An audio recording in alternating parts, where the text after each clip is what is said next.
today the focus is on the engagement, if you like, interaction of the candidates of the All Progressives Congress, Bola Ahmed Tinubu, on Monday in Chatham House, London. And joining me to talk about this today is the State Organizing Secretary, All Progressives Congress Lagos Chapter, Comrade Ayodele Adewale. Good morning to you. Thank you for coming through. Appreciate it. Thank you. Yeah, let's begin with your assessment of Asiwaju Bola Tinubu's presentation and indeed interaction with those present at Chatham House on Monday. Do you think he had a good outing on Monday? Yes, he had a wonderful outing. His presentation was very lucid. He was able to push out the information, especially his programs to standardize the Nigerian economy and, of course, create improvement in the living condition of all Nigerians, and, of course, his method of improving security of life and property in the country. All of that was put on the table. Interesting. Well, what has characterized, that's the broadcast has been his delegation of duties. Before we get to that, which some have said is just mere distractions, by detractors. I'd like to hear what you say about that in a moment. But before that, why not maybe reinforce some of the messages or some of the points he made at the interaction on Monday? Majorly point he made was centered on security, economy. And when you talk about economy, you talk about the oil and gas industry. You talk about the diversification from the mainstream, which is oil and gas, into human capital development, agriculture, infrastructure. He did also delve into education, how he intends to improve on education in Nigeria. I intend to fund education and giving autonomy to the academic environment. He also spoke about giving more powers to local governments and helping it to be more strengthened.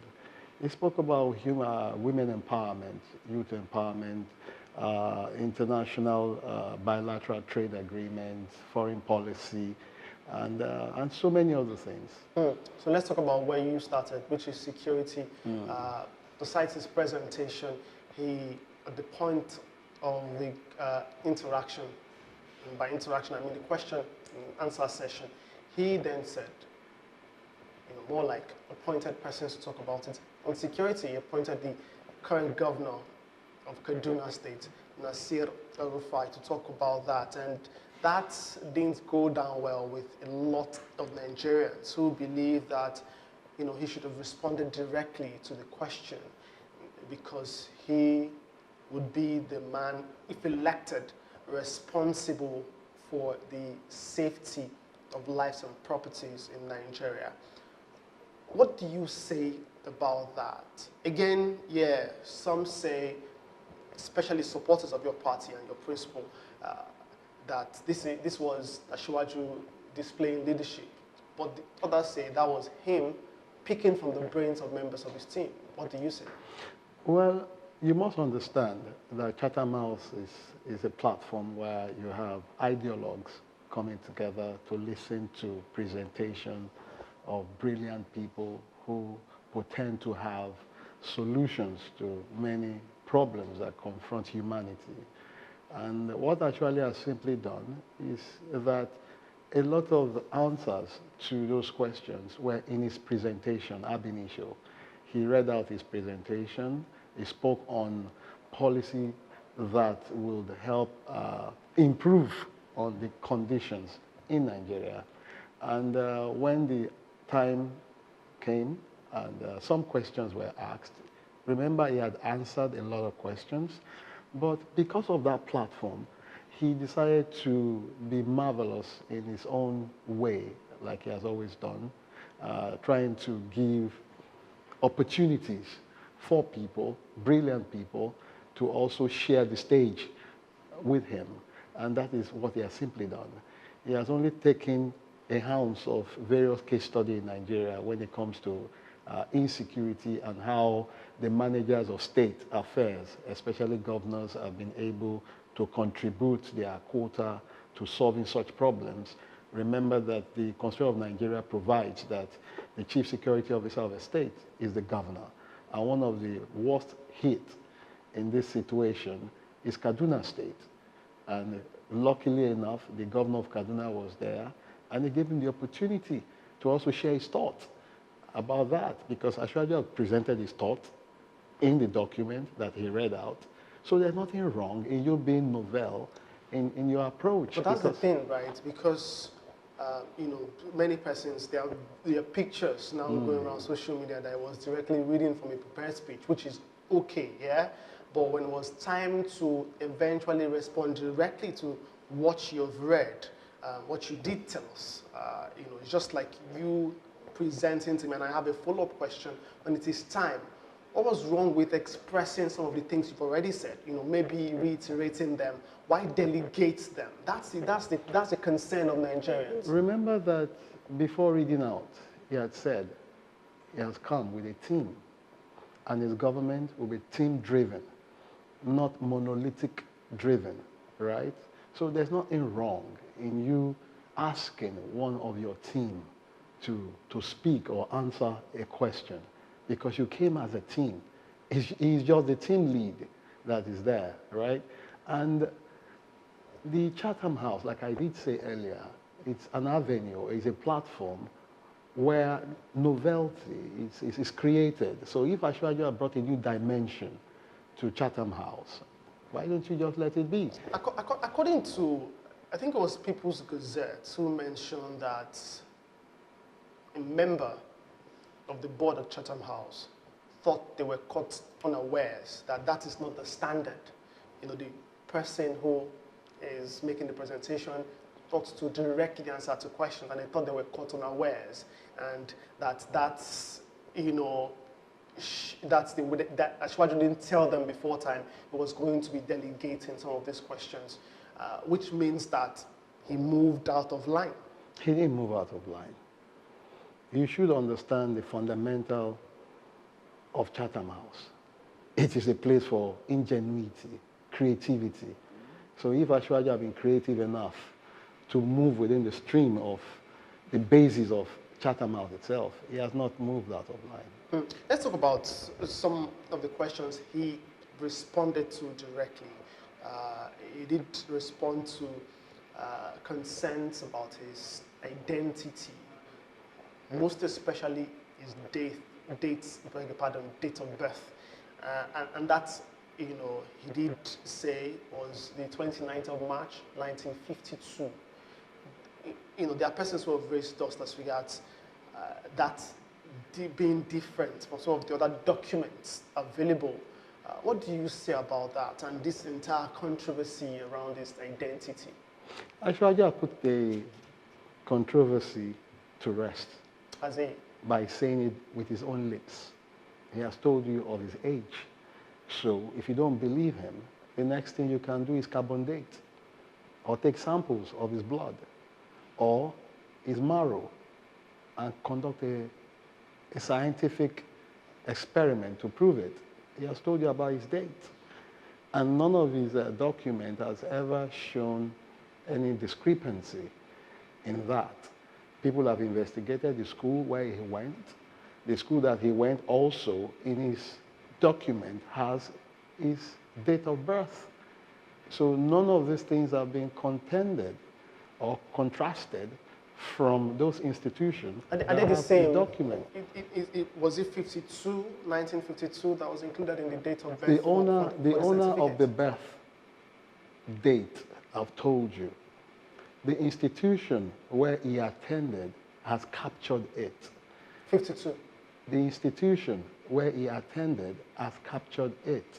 So, they captured 1952. So if you have any discrepancy to what he has said, I think you have to join the queue of those who have gone to investigate him and continue the investigation. Are you saying I personally should join the queue? You just asked me a question, and I told you the owner of the date. I've put an answer to that. Well, again, I'm seated here, Yes. asking some of the fundamental questions, especially from the electors. Yes. And I don't think we should take this very personally. It's not personal. I'm only responding to your question. Yeah, and I thought for a moment that was personal. It wasn't personal. Asking me to join the queue. It is a figment of your thought. I've only said, if you are not satisfied with what I've just told you, that the owner of the date of birth, I've told you when he was given birth to. And the date he told you is not different from the date that is captured in every of his documents.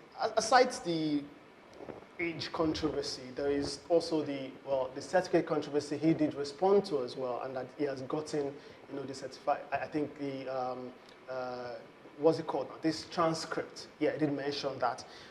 There's the health challenge that he didn't get a transcript, he got a certificate. Well, yeah. Okay. There are difference between a transcript and your certificate. Yeah, I think he said he got a replacement of, not a replacement, a copy of it. Of what was, yeah. Okay, great. Thank you for that. That said, another thing that's been raised, over and over again is Ashwaju's health condition.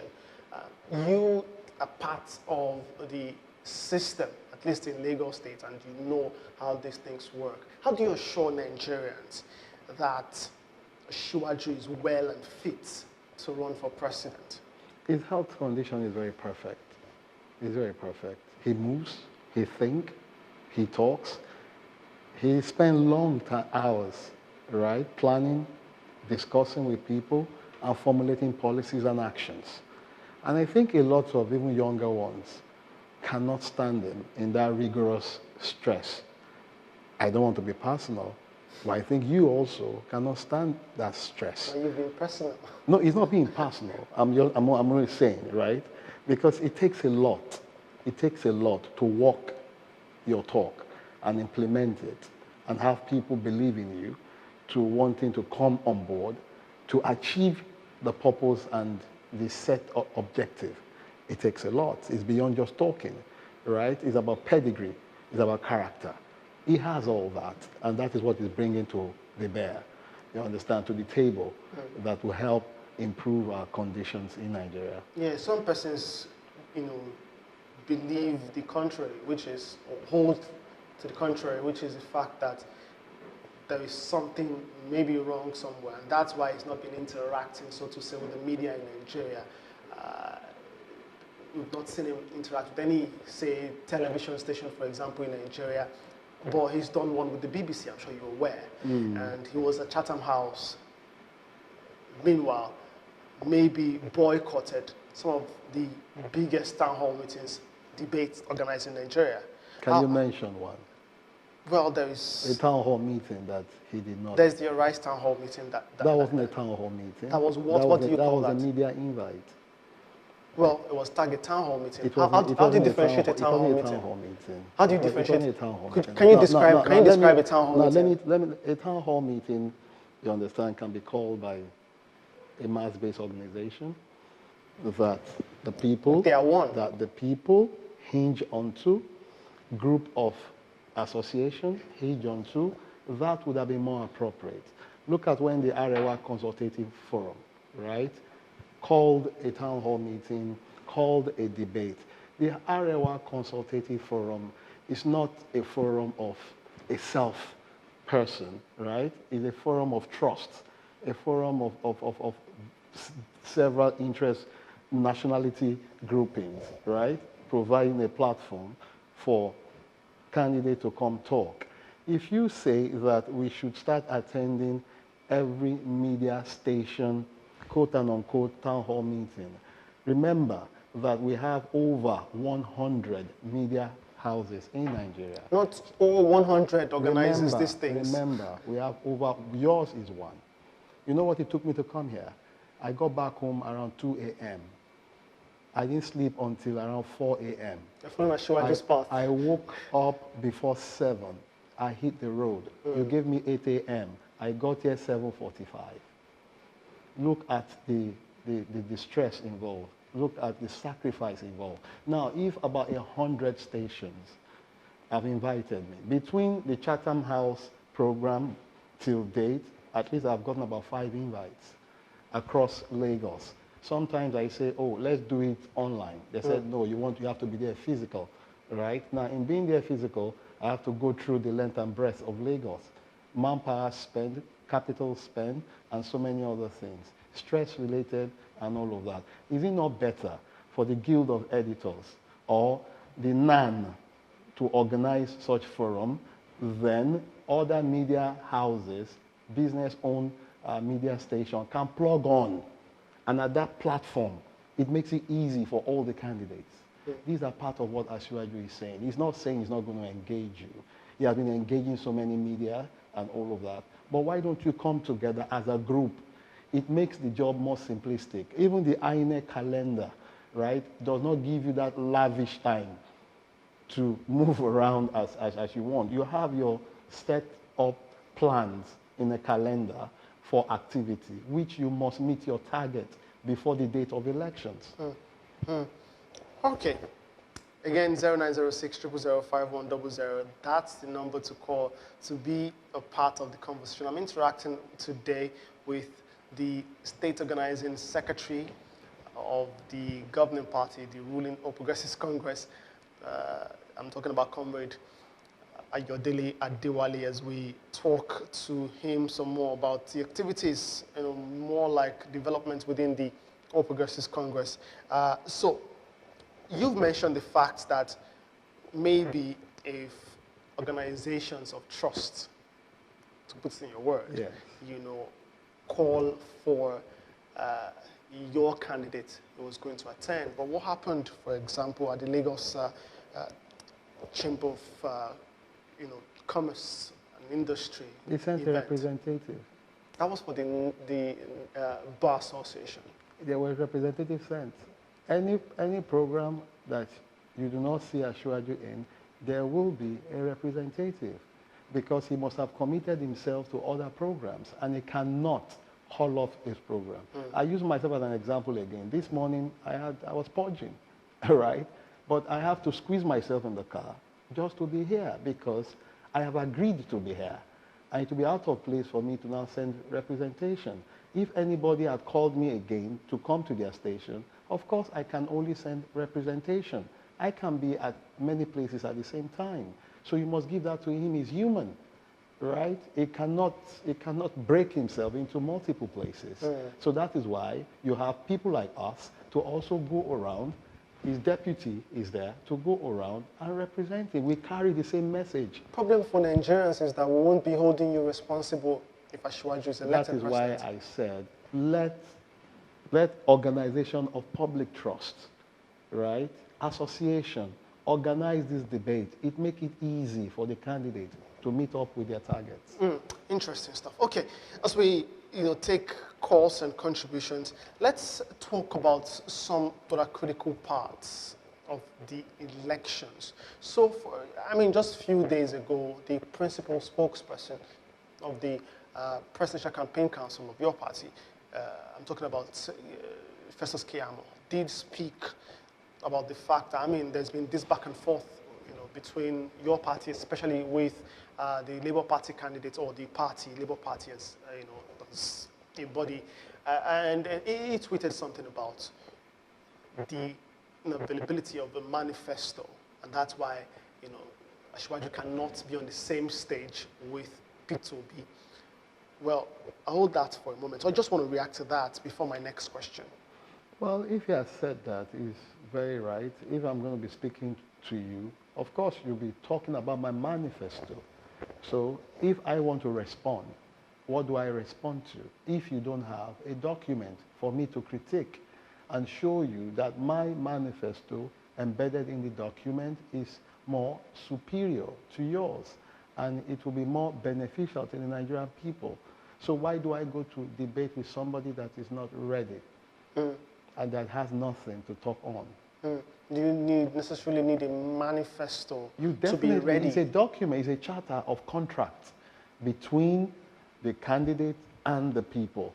You understand? It's a contract document. So I have my contract document that I'm bringing to the people to sell to them in order for them to buy my aspiration, buy my programs, but you don't have nothing. Now that it's available. Now that it's available, set the stage, and we meet. All right, fantastic. That said, there's been another, part to that. Now that the pact, as they call it, with Nigerians, is ready,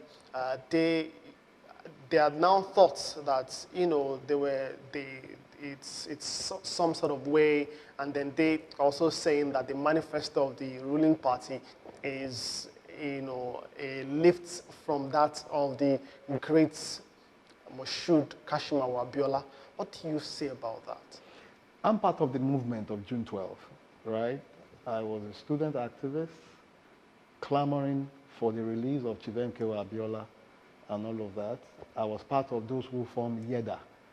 When Daniel Kanu formed Youth Earnestly Demand for Abacha, we formed Youth Earnestly Demand for Abiola, and we were going street to street, right, canvassing that Abiola be released and announced as President of the Federal Republic of Nigeria. Unfortunately, Abiola died. Asiwaju was also one of the focal leaders in the June 12 struggle, to the extent that he had to go on exile when his life was threatened and that of his wife and children. And he was smuggled out through the forest to Ghana. From there, he joined the pro-democracy forces. So if it seems that some of those programs that they've keyed into, right, look similar, then it furthermore confirms the ideological saying that like minds think alike, right? The June 12 fire is still on. The program to solve the Nigerian national question is there.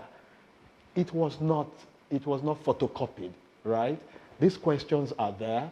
The solution that they discussed with Abiola and other pro-democracy activists, like Professor Wale Soyinka, Chief Gani Fawemi, late Anthony Enahoro, Dr. Bekor and Somkuti, and all of that, still resonate in the thinking of Asiwaju Bola Ahmed Tinubu and in his writing.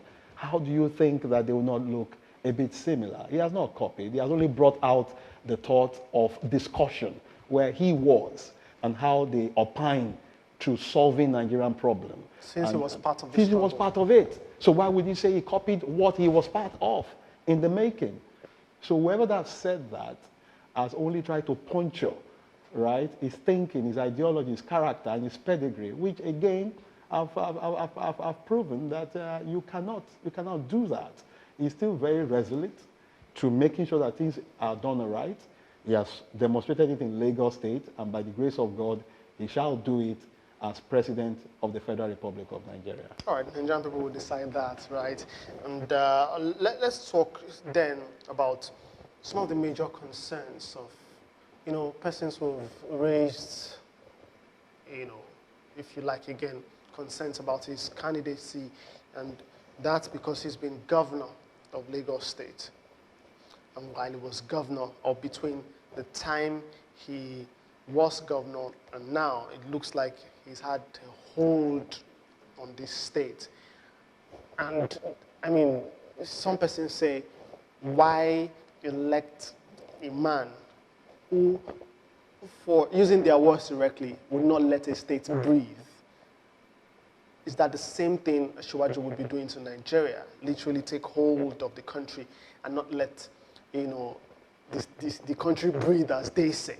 What do you say to that? I'm sure you've heard that statement, like not letting the state breathe, not letting Lagos State breathe.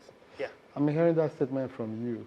But again, I must... You've never heard that before? I must commend you for being very smart to take yourself out of that equation, of that statement, by saying they said, right? And it makes you a very good umpire to not wanting to join the shenanigans that some people are saying. Well, I'm sure you understand my job.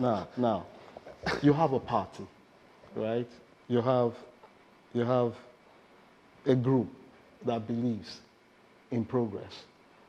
And they've continued to engage the Lagos people, Lagosians, that these programs we have will better our state. They've developed a long-term plan, right? And the Lagos people, through the ballot, have continued to vote for them. So how do you say they have strongholds or they are holding the people down? The people bought their programs. You have not shown the people a better program that is superior to the program, right, of the APC that came from the ACN, the AC, and the AD. You can see how the metamorphosis has continued and all of that. It is still the same ideological people that are in that grouping or in that group. They are committed to their plan right from 1999 till date. And the people are enjoying their programs. So it will take a superior, if there is any program, to outwit them. And it will take the people's mandate. Remember that power is renegotiated by the people every 4 years. It is not by the gun. It is by ballot. So let's test our programs at the ballot again. Then the people will vote for whoever they believe will improve on their living conditions. Which brings us to Lagos State, which is your primary base. You're the state organizing secretary for the Lagos chapter of the party. What do you think about the rise in the PDP? It's not the first time we've seen a major rise like that. In the past, we've seen Jimmy Agbaje and the rest, spring up there to contest, and it felt like a wave. Now we're seeing, Jandor in the PDP. I think the Labour Party also has, pardon me, forgotten the governorship candidate's name now, Badebo Rhodes Vivo. What do you think about, the chances of the governor, the sitting governor, who's seeking a return to power against these two persons? What do you mean by rise? I don't understand. Well, with the PDP, of course, there is Jandor, who seemed to have, a good connection with the grassroots, or at least he says that. And there is the Labour Party, as I described. Do you think, or what are the chances of the governor against these two candidates? And there are several other candidates, by the way. Well, like I said before, you're a very smart anchor. It only means that you also cannot affirm that statement when you say it seems to be. All of these people are only playing on the intelligence of people and the media. How so? They are not grassrooted. They are not grassrooted. They have no superior programs that is beyond what the APC have been dishing out to the Nigerian people. By next year, March, we will see the outcome. But I tell you, quite frankly, that the APC is very, very popular, and they are very deeply rooted in Lagos and in Nigeria. And they have better programs that is a hinge on commitment of the reality. They are committed to the social reality, to making sure that things are done credibly and for the purpose of the people. So you think Governor Babajide Sanwo-Olu will be returned to power? He will win the elections. He will return to power.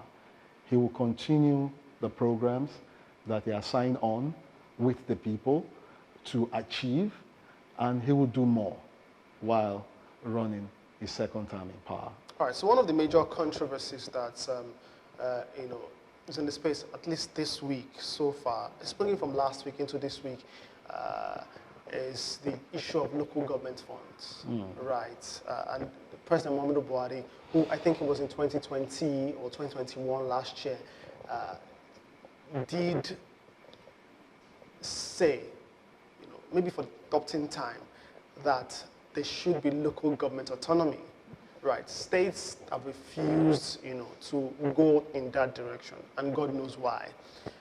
What's Lagos State doing about that? At least the party has been, or at least is being governed by, the ruling party right now, and the same party is in the center. How come the Lagos State government has not tapped into this ideology of local government autonomy by Mr. President? Can you simplify your context of autonomy? Can you simplify it? When you say autonomy, for my understanding, right?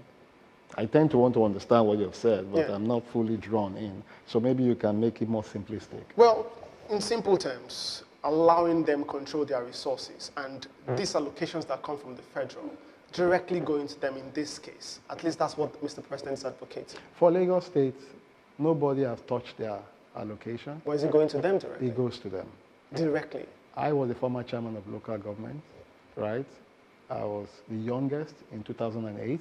That's Amuward of I'm a ward of a local government. I was the chairman at 38, and I spent 2 terms of 3 years, cumulatively 6 years. Our allocation was directly channeled to us, inclusive of the seized fund by the federal government during the Obasanjo administration.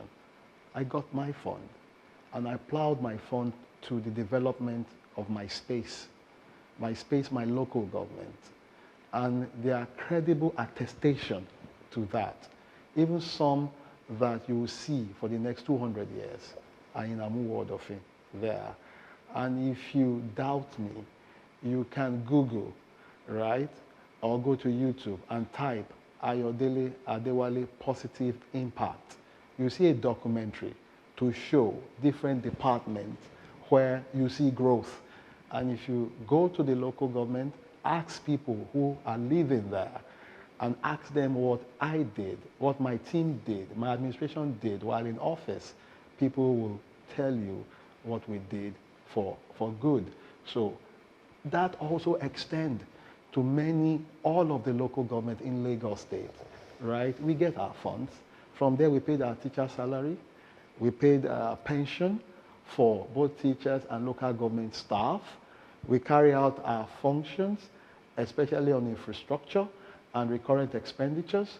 We also have the ability to generate our internally generated revenue. Yeah. I also interacted with foreign nations, Yeah. without going through the federal state. Because we're pressed for time, I think this is the right opportunity to pop this question. And again, you can say that I'm being smart about this, but this is my job. And I should ask these questions. One of the major concerns about Lagos State would be multiple taxation, especially at the local government level. I'm talking taxes collected from commercial vehicles. You were a local government chairman, and you just mentioned the collection of internally generated revenue. Where does these funds go to?